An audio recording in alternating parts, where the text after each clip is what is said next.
The show, Desdemona for Celia by Hilton, is a project that came about, was a long time in coming in a way. Well, it really has been Hilton's vision. I've been kind of,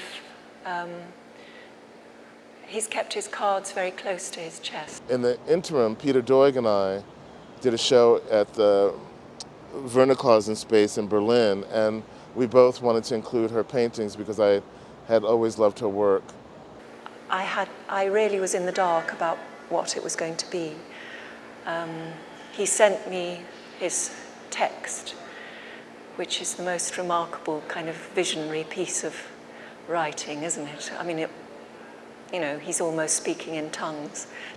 When Dodie Kazanjian, who really is the spearhead behind the space at Gallery Met, asked me my thoughts about Othello, about the opera, I immediately thought of Desdemona because she's the least kind of explained character, but also the most sort of violence is done against her. And in terms of talking about race, I thought it was a fascinating idea to talk about Othello's relationship to Desdemona, but to bring Desdemona to the forefront of the story. I started to think about Celia Paul's paintings again, and in the meantime I had met her and seen this extraordinary body of work in London, and I asked Dodie if we could make something together. And so I guessed from that he was going to focus on my portraits of women on their own.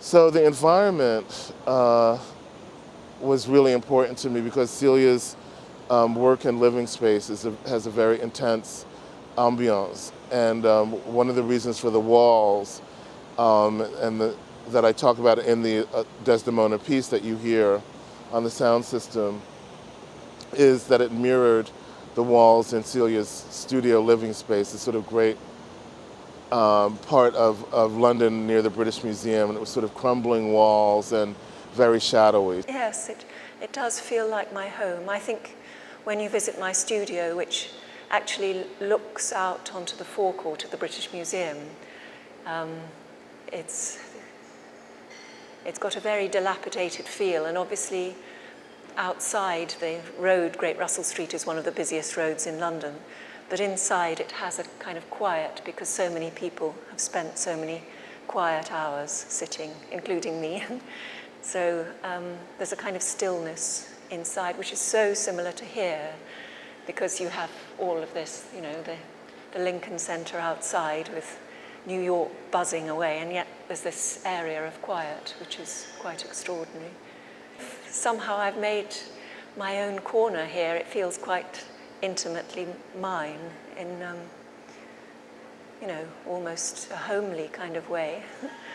Initially, Dodie thought that I would write some text on the wall from the essay, but I felt it would crowd the paintings too much.